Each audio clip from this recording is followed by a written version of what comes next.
Hello students, આજે આપણે જે છે એ 11th બાયોલોજીની અંદર સેકન્ડ ચેપ્ટર જે છે એમાં આપણે ફૂગના ચારે ચાર વર્ગો જોયા. ત્યાર પછી જે પોઈન્ટ આવે છે એ આપણે જોવાનું છે. તમે તમારી બુકમાં જોશો તો 2.4 વનસ્પતિ સૃષ્ટિ છે, ત્યાર પછીના નીચે 2.5 પ્રાણી સૃષ્ટિ છે અને ત્યાર પછી વાયરસ એન્ડ વિરોઇડ્સ કરીને ટોપિક આપ્યા છે. એની અંદર ફક્ત વાયરસ અને વિરોઇડ્સ એક્સપ્લેન કર્યા છે.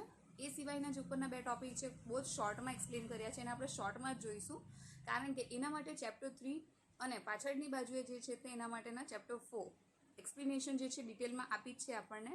આપણે હાલ જે છે તે એક ટોપિક જોઈએ, પહેલો શરૂઆતનો 2.4. આ જે ટોપિક છે એ છે વનસ્પતિ સૃષ્ટિ અને ઇંગ્લિશમાં કહેવાશે કિંગડમ પ્લાન્ટ.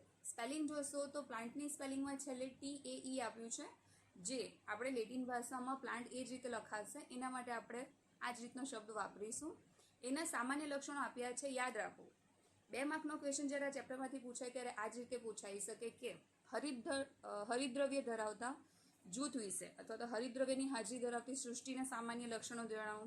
ક્યાં તો પછી કોષ દિવાલની હાજરી ધરાવતી વનસ્પતિ સૃષ્ટિ જે છે એના સામાન્ય લક્ષણો જણાવો. એ રીતના કોઈ પણ અલગ અલગ જે છે એ શબ્દો વાપરીને જો પૂછાઈ શકે તો આપણે આ વનસ્પતિ સૃષ્ટિ વિશે લખવાનું છે.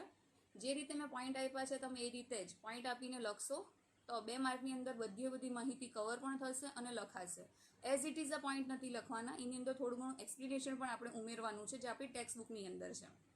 હવે આપણે વનસ્પતિ સૃષ્ટિના સામાન્ય લક્ષણોની શરૂઆત કરીએ.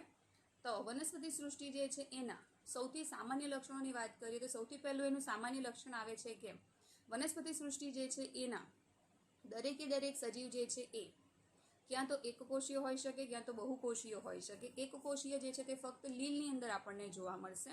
એ સિવાયના દ્વિઅંગી, ત્રિઅંગી, અનાવૃત, આવૃત, બહુકોષીય છે.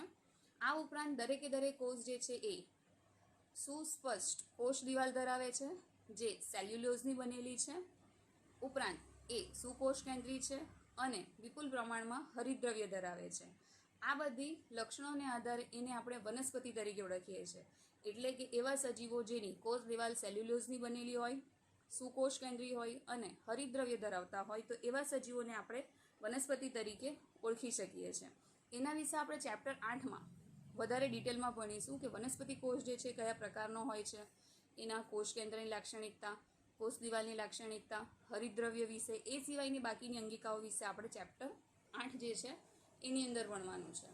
આગળનો જે પોઈન્ટ છે એની અંદર કીધું છે કે વનસ્પતિ સૃષ્ટિ જે છે એને 5 વર્ગની અંદર ક્યાં તો 5 જૂથની અંદર વહેંચવામાં આવ્યું છે. પહેલું છે લીલ, બીજું દ્વિઅંગી, ત્રીજું ત્રિઅંગી, ચોથું અનાવૃત બીજધારી અને છેલ્લું જે છે આવૃત બીજધારી. આ બધા વર્ગ જે છે એના વિશે આપણે આગળનું જે આપણું ચેપ્ટર છે એમાં ડિટેલમાં અભ્યાસ કરીશું. એના કેટલા ઉપયોગ છે, કેટલા જે છે તે એના ઉદાહરણો છે, એ કઈ રીતે પ્રજનન કરે છે, એનું નિવાસસ્થાન કઈ રીતનું છે આપણે આગળના ચેપ્ટરમાં જોવાનું છે. ત્યાર પછી જે છે એ એક બીજું ઉદાહરણ આપણી બુકમાં આપ્યું છે કે વનસ્પતિ સૃષ્ટિમાં ઘણા સજીવો જે છે એ પરોપજીવી અને વિષમપોષી તરીકે પણ જીવન ગુજારે છે. એટલે કે એક વિશિષ્ટ પ્રકારની પોષણ પદ્ધતિ દાખવે છે, જેમાં ઘણી વખત હરિતદ્રવ્યની હાજરી હોવા છતાં એ જે છે પ્રકાશ સંશ્લેષણ નથી કરતા અને બીજા સજીવો ઉપર આધાર રાખે છે. એ ભલે ખાલી મૂળના કાર્ય માટે હોય, ક્યાં તો પછી હરિતકણ જે છે એની ગેરહાજરી હોય, ક્યાં તો પછી હરિતકણ હાજર હોવા છતાં એ જે છે એ આબોહવામાંથી જરૂરી એવા ઘટકો લેવામાં અસક્ષમ હોય, એમની ગેરહાજરી હોય તો આપણને આ પ્રકારના સજીવો જોવા મળે. આપણી બુકમાં 2 ઉદાહરણ આપ્યા છે. એક જે છે એ પરોપજીવીનું ઉદાહરણ આપ્યું છે અમરવેલ. અમરવેલ પીળા રંગની જે હોય, શેવાળ જેવી દેખાતી હોય. ઘણા ખરા જે છે તે તમને પ્લાન્ટ્સની ઉપર વેલા જેવી યલો કલરની સેવ જેવી હોય એવી જોવા મળશે. ત્યાર પછી એક બીજી જે છે એ ઉદાહરણ આપણી બુકમાં આપ્યું છે. પરોપજીવીનું જ ઉદાહરણ કહી શકાય, કારણ કે જાતે પોતાનો ખોરાક નથી બનાવતી, બીજા સજીવો જે છે એને મારીને એમાંથી પોષણ મેળવે છે. તો એનું એક આપણા અલગ પ્રકાર આપણી બુકમાં આપ્યું છે કીટક ભક્ષી વનસ્પતિઓ. તમે ઘણી વખત નેશનલ જિયોગ્રાફી પર ક્યાં તો ડિસ્કવરી ચેનલની ઉપર અલગ જગ્યાના ઉદાહરણો જોયા હશે, કોઈ ઇંગ્લિશ મૂવીમાં જોયા હશે. એક ઉદાહરણ આપણી બુકમાં આપ્યું છે એ છે અર્કઝવર, જે પાણીની અંદર જોવા મળે છે.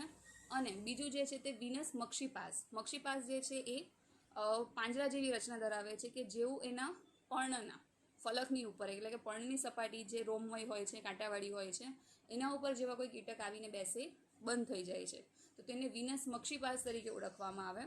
અને ઉપરનું જે હતું એ છે અર્કઝવર. અર્કઝવર પાણીની અંદર થાય છે, ખૂબ જ તંતુમય, આપણને લીલ જેવા તાતણા, ફૂગ જેવા જ તાતણા હોય એના એવા જોવા મળે છે.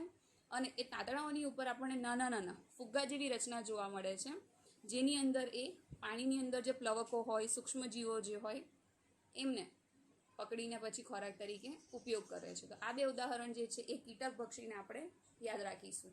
એ સિવાયનું એક ત્રીજું ઉદાહરણ છે કળશપર્ણ.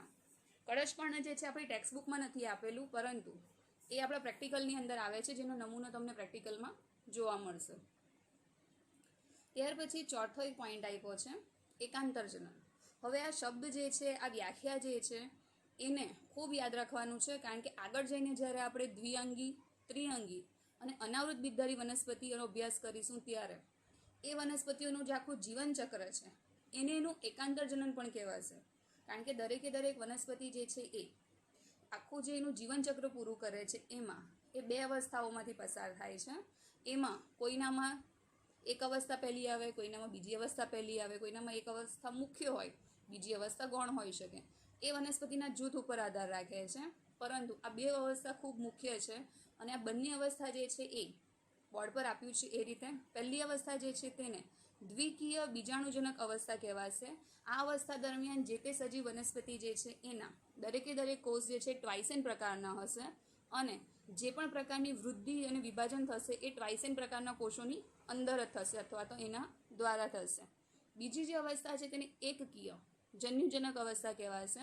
આની અંદર જન્યુના નિર્માણથી લઈને ફરી પાછો જે સજીવ બનશે ટ્વાઇસેન પ્રકારનું, કે ફરી પાછી જે ટ્વાઇસેન પ્રકારની અવસ્થા શરૂ થશે ત્યાં સુધીનો જે સમયગાળો હશે, જે અવસ્થા હશે તેને આપણે એકકીય જન્યુજનક તબક્કા ક્યાં તો અવસ્થા તરીકે ઓળખીશું. તો આ બે અવસ્થા છે. પહેલી જે છે તે દ્વિકીય બીજાણુજનક અવસ્થા, બીજી જે છે તે એકકીય જન્યુજનક અવસ્થા. આ બંને અવસ્થા જે છે એકબીજાને સમયાંતરે આવે છે, એકબીજા પછી આવે છે અને કન્ટિન્યુ કોઈ પણ વનસ્પતિની જાતની અંદર ચાલુ રહે છે. દરેકે દરેક સજીવના વર્ગમાં ભલે લીલ હોય, દ્વિઅંગી હોય, ત્રિઅંગી હોય, અનાવૃત હોય, આવૃત હોય, એમની અંદર આ બંને અવસ્થા જે છે તે અલગ અલગ છે. બંનેની અલગ જે છે એ સમય અલગ અલગ છે. બંને જે છે એ ક્યાં તો મુક્તજીવી હોઈ શકે, એટલે કે મુખ્ય વનસ્પતિ જે છે, પિતૃ વનસ્પતિ જે છે એનાથી દૂર રહીને બીજી અવસ્થા બનાવે, એટલે કે પોતે અલગ બીજા સજીવ તરીકે અવસ્થા બનાવે, ક્યાં તો પછી એ જ વનસ્પતિની ઉપર જ રહીને બીજી અવસ્થા પૂર્ણ કરે. તો મે બી મુક્તજીવી હોઈ શકે, ક્યાં તો એકબીજા ઉપર આધારિત હોઈ શકે. તો બંને અવસ્થા જે છે એ કોઈ પણ વનસ્પતિ સૃષ્ટિના સજીવો જે છે એના જીવનચક્રમાં એકાંતરે આવે છે.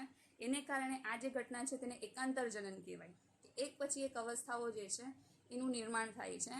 એકાંતરે આ અવસ્થાઓ જે છે એનું જનન થાય છે, એટલે કે એનું નિર્માણ થાય છે. એને કારણે એને એકાંતર જનન તરીકે ઓળખાશે. એકાંતર જનન જે છે એ આગળ આપણે ચેપ્ટર 3 જે છે એમાં વધુ ડિટેલથી ભણવાનું છે, તો યાદ રાખવું. એકાંતર જનનની વ્યાખ્યા પણ પૂછાઈ શકે. એકાંતર જનન 2 માર્કમાં એક્સપ્લેન કરો એમ પણ પૂછાય. તો એક નાનો પેરેગ્રાફ જે છે તેને સારી રીતે આપણે સ્ટેપ બાય સ્ટેપ લખીશું કે એકાંતર જનન જે છે એ વનસ્પતિ સૃષ્ટિની અંદર જોવા મળતો એક તબક્કો છે, જેમાં બે અવસ્થાઓ જોવા મળે, દ્વિકીય અને એકકીય.